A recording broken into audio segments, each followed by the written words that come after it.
નમસ્તે વિદ્યાર્થી મિત્રો, ધોરણ 12 કોમર્સમાં વિષય બીએમાં ચેપ્ટર 8 નાણાકીય સંચાલન છે.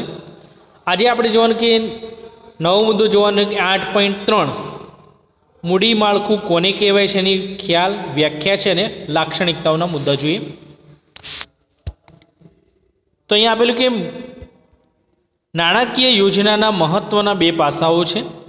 પહેલું કીધું કે મૂડીની જરૂરિયાતનો અંદાજ એટલે કે મૂડીકરણનો પ્રશ્ન એક ઉદ્ભવે છે, દરેક કંપનીમાં દરેક એકમમાં છે. બીજું છે મૂડીના પ્રાપ્તિ સ્થાનો નક્કી કરવા એટલે મૂડી માળખાનો પ્રશ્ન છે કે મૂડી આપણને કઈ કઈ રીતે મળે છે અથવા તો ક્યાંથી મળે છે. મૂડી પ્રાપ્તિ સ્થાનો છે. કંપની છે વિવિધ પ્રકારની જામીનગીરીઓ જેવી કે ઇક્વિટી શેર હોય, પ્રેફરન્સ શેર છે, ડિબેન્ચર છે. બરાબર, યાદ રાખજો આ ઇક્વિટી શેર, પ્રેફરન્સ શેર અને ડિબેન્ચર વગેરે બહાર પાડીને મૂડી પ્રાપ્ત કરે છે. અથવા વિવિધ પ્રકારની જામીનગીરીઓ કેટલા પ્રમાણમાં બહાર પાડવી તે અંગેનો નિર્ણય છે નાણાકીય સંચાલકે કરવાનો હોય કે જેથી કરીને આપણને ઓછી પડતરે વધુ મૂડી છે પ્રાપ્ત થાય અને ઓછી એની પડતર કિંમત થાય. બરાબર છે, ઓછા ખર્ચ. એટલે તો મૂડી માળખું એટલે મૂડી પ્રાપ્તિના જુદા જુદા સ્થાનો જેવા કે ઇક્વિટી શેર, પ્રેફરન્સ શેર હોય, ડિબેન્ચર, અનામતો અને લોન ભંડોળનું મિશ્રણ એને કહેવાય છે મૂડી માળખું કહેવામાં આવે છે. વ્યાખ્યાઓમાં પણ આપેલું છે સરળ શબ્દોમાં. મૂડી માળખું એટલે કંપનીએ તેની જરૂરી મૂડી ઊભી કરવા માટે ઉપયોગમાં લીધેલા જુદા જુદા પ્રાપ્તિ સ્થાનોનું મિશ્રણ. એટલે કે ઇક્વિટી શેર હોય, પ્રેફરન્સ શેર હોય, ડિબેન્ચર છે, અનામત અને લોન ભંડોળ, આ બધાનું જે મિશ્રણ હોય પ્રાપ્તિ સ્થાનોનું, એમાંથી જે મૂડી મળે છે એને મૂડી માળખું કહેવામાં આવે છે. બરાબર, ફરીથી જોઈએ કે સરળ શબ્દોમાં છે મૂડી માળખું એટલે કંપનીએ તેની જરૂરી મૂડી ઊભી કરવા માટે ઉપયોગમાં લીધેલા જુદા જુદા પ્રાપ્તિ સ્થાનોનું મિશ્રણ એને મૂડી માળખું કહેવાય છે. હોગલેન્ડ નામના સંચાલન શાસ્ત્રીએ કીધું છે કે મૂડી માળખું એટલે નાણાં ઊભા કરવા માટે કંપનીએ બહાર પાડેલ જામીનગીરી અને ઉપયોગમાં લીધેલા વિવિધ પ્રાપ્તિ સ્થાનોના વિસ્તાર તથા તેમની વચ્ચેનું જે પ્રમાણ છે એને મૂડી માળખું કહેવામાં આવે છે. બરાબર, મૂડી માળખું એટલે નાણાં ઊભા કરવા માટે કંપનીએ બહાર પાડેલ જામીનગીરી અને ઉપયોગમાં લીધેલા વિવિધ પ્રાપ્તિ સ્થાનોના વિસ્તાર તથા તેમની વચ્ચેનું પ્રમાણ એને મૂડી માળખું કહેવામાં આવે છે. ત્યારબાદ હવે કીધું કે આદર્શ મૂડી માળખાની લાક્ષણિકતાઓ છે જે ટૂંકા પ્રશ્નોમાં પૂછાતું હોય છે. 2 કે 3 માર્ક્સમાં યાદ રાખજો એના મુદ્દાઓ છે. તો પહેલું છે કે સરળતા છે. ઓછામાં ઓછા પ્રકારની જામીનગીરીઓ બહાર પાડવામાં આવે તો વહીવટી દ્રષ્ટિએ મૂડી માળખું છે સરળ બને છે. ઓછામાં ઓછા પ્રકારની જામીનગીરી એટલે બહુ બધી નહીં કે લોન હોય, પછી ઇક્વિટી શેર હોય, પ્રેફરન્સ શેર હોય, ડિબેન્ચર હોય, બધાનું મિશ્રણ નહીં કરવાનું, પણ ઓછી જામીનગીરીઓ બહાર પાડવાની, તો એ મૂડી માળખું આપણે સરળ બને છે વહીવટની દ્રષ્ટિએ છે. બરાબર, એટલે સરળતા રહે છે આપણને વહીવટમાં. બીજું છે કે નફાકારકતા છે. તો કંપનીનો નફો ઇષ્ટતમ રહે તે રીતે મૂડી માળખાની યોજના હોવી જોઈએ. કે નફો સારામાં સારો થાય તેવું તો ક્યારે બને કે ઇક્વિટી શેર બહાર પાડો ત્યારે થાય, અથવા પ્રેફરન્સ શેર છે. જો તમે ડિબેન્ચર અથવા લોન લઈને લોકો પાસેથી કે નાણાકીય સંસ્થા કે બેંક પાસેથી લોન લઈને આપણે કરીએ છીએ, મૂડી મેળવીએ છીએ, તો ત્યારે એ નફો આપણને ઓછો રહે, ખર્ચા વધી જાય, વ્યાજ આપણે વધુ ચૂકવવું પડે ને. પણ ઇક્વિટી શેર બહાર પાડીએ છીએ તો એ પોતાની મૂડી કહેવાય. તો એમાં આપણે ડિવિડન્ડ જે વેચવાનું હોય શેર ધારકોને, તો આપણે આપણી રીતે જે પણ નીતિ અથવા તો જે પણ આપણે આયોજન કર્યું હોય કે કેટલા ટકા ડિવિડન્ડ આપવાનું છે તે વેચી શકીએ છીએ. પણ જ્યારે વ્યાજે લીધેલી રકમ હોય, લોન કે ડિબેન્ચર દ્વારા છે, તેમાં ફરજિયાત છે જેટલા ટકા વ્યાજ હોય એટલા ટકા વ્યાજ ચૂકવવું પડે છે. એટલે એમાં નફાનું પ્રમાણ ઘટી જતું હોય છે. ત્રીજો મુદ્દો છે કે નાણાંની પર્યાપ્તતા કેટલી છે. તો વિવિધ પ્રાપ્તિ સ્થાનોનું સંયોજન એવી રીતે કરવું જોઈએ જેથી પર્યાપ્ત પ્રમાણમાં નાણાં છે પ્રાપ્ત થાય.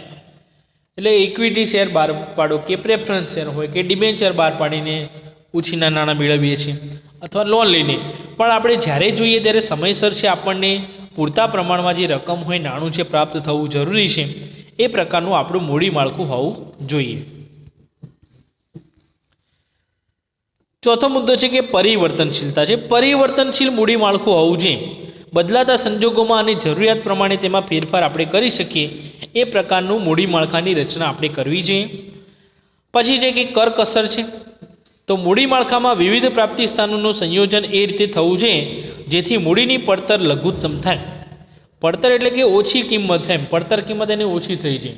ઓછા ખર્ચે આપણે વધુ મૂડી છે મેળવી શકીએ અને એનો ઉપયોગ સારામાં સારો કરી શકીએ જેથી કરીને નફાનું પ્રમાણ આપણે કંપનીમાં કે આપણા ધંધા કે એકમમાં વધારી શકીએ. એ રીતે વિવિધ પ્રાપ્તિ સ્થાનોનું સંયોજન એટલે મિશ્રણ કરવું જોઈએ કે ઓછી પડતરે આપણને સારામાં સારી મૂડી છે, વધુમાં વધુ મૂડી છે એ મળી શકે છે. ક્યાંક 7% એ આપણને રકમ મળતી હોય, ક્યાંક 10% હોય ને ક્યાંક 15%. તો આપણને તો એવું જ હોય કે આપણે ક્યાં વ્યાજ ઓછું ચૂકવવાનું થાય એવી જગ્યાએથી જ આપણે મૂડીની પ્રાપ્તિ કરવી જોઈએ. સમતુલા છે. તો માલિકીની મૂડી એ ઇક્વિટી શેર અને પ્રેફરન્સ શેર કહેવાય, એ માલિકીની મૂડી કહેવાય, બરાબર. ઓછીની મૂડી ડિબેન્ચર હોય, લોન હોય તો વગેરેને શું કહેવાય? ઓછીની મૂડી કહેવાય. બંને વચ્ચે યોગ્ય સમતુલા જળવાવી જોઈએ. બંનેનું પ્રમાણ છે ને સમતુલ હોવું જોઈએ, બરાબર. ત્રાજવાની બે બાજુ આપણે જોઈએ કે સમતુલ થવું જોઈએ, બંને સરખા.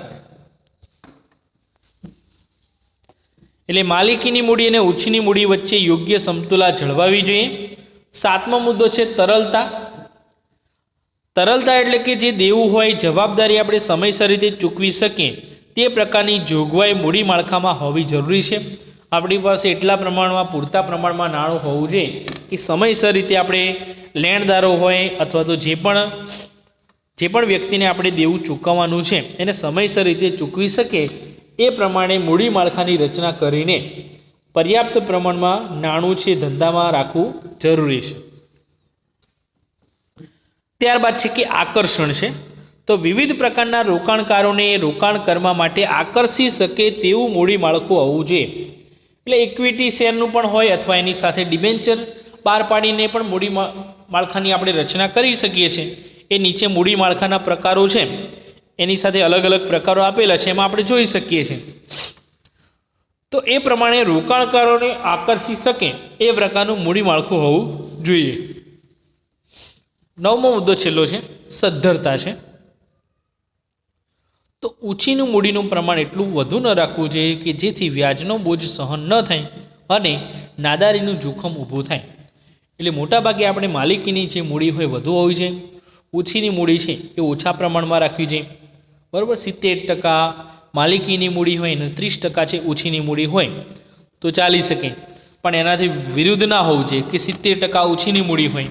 કોઈ પણ જગ્યાએ આપણે કોઈ પણ નાનો મોટો ધંધો કરીએ છીએ, એ કંપની લેવલે કે વૈયક્તિક માલિકીની પેઢી હોય, દુકાનદાર નાના હોય, પણ એનું પ્રમાણ છે સમતોલ હોવું છે. અથવા તો એમ કહેવાય કે ઓછીની મૂડી ઓછી હોવી છે અને આપણી જે માલિકીની મૂડી હોય ને એ આપણે વધુ રાખવી જોઈએ કે જેથી કરીને આપણે વ્યાજનો બોજ સહન ન કરવો પડે અને ક્યારેક એવી પરિસ્થિતિ આવે કે નાદારીનું જોખમ છે એ ઊભું થતું જોવા મળે છે, બરાબર છે. એટલે આપણું જે સદ્ધરતા રહેવી જોઈએ, આપણે સદ્ધર રહેવા જોઈએ, નાદાર ક્યારેય થવા જોઈએ નહીં. ઓછીની મૂડી એટલા માટે આપણે ઓછી રાખવી જોઈએ, બરાબર. તો મૂડી માળખાનો અર્થ, ખ્યાલ, વ્યાખ્યાઓ જોઈએ. ક્યાં આદર્શ મૂડી માળખાની લાક્ષણિકતાઓ યાદ રાખજો કે ટૂંકા પ્રશ્નો કે 2 માર્ક્સમાં કે 3 માર્ક્સમાં પૂછાય તો 4 કે 6 મુદ્દા છે આ રીતે વિગતવાર તમે સમજાવી શકો. હવે મૂડી માળખાના પ્રકારો 4 આપેલા છે, તેને પણ જોઈ લે કે માત્ર ઇક્વિટી શેરનું મૂડી માળખું છે, એટલે ઇક્વિટી શેર બહાર પાડેલા હોય એ રીતે પણ આપણે મૂડી મેળવી શકીએ.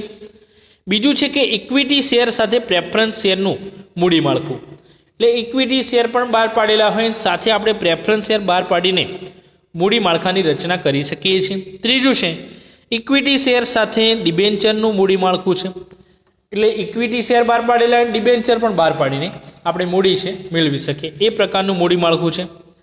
અને ડી ચોથો પ્રકાર છે એમાં ઇક્વિટી શેર સાથે પ્રેફરન્સ શેર અને ડિબેન્ચરનું મૂડી માળખું. તો ત્રણેયનું અહીંયા કોમ્બિનેશન કહેવાય, સંમિશ્રણ કહેવાય છે. એ પ્રકારનું પણ મૂડી માળખું જોવા મળે છે, બરાબર. મૂડી માળખાના પ્રકારો 4 છે, યાદ રાખજો. માત્ર ઇક્વિટી શેરનું, ઇક્વિટી શેર સાથે પ્રેફરન્સ શેરનું, ઇક્વિટી શેર સાથે ડિબેન્ચરનું અને ઇક્વિટી શેર સાથે પ્રેફરન્સ શેર અને ડિબેન્ચરનું મૂડી માળખું છે. બરાબર, તો પ્રકારો સુધી જોઈએ કે આપણે ત્યાર પછીના આપણે વિડીયોમાં મૂડી માળખાને અસર કરતા જે પરિબળો છે એની ચર્ચા કરીશું. આંતરિક પરિબળો છે ને બાહ્ય પરિબળો છે. Thank you.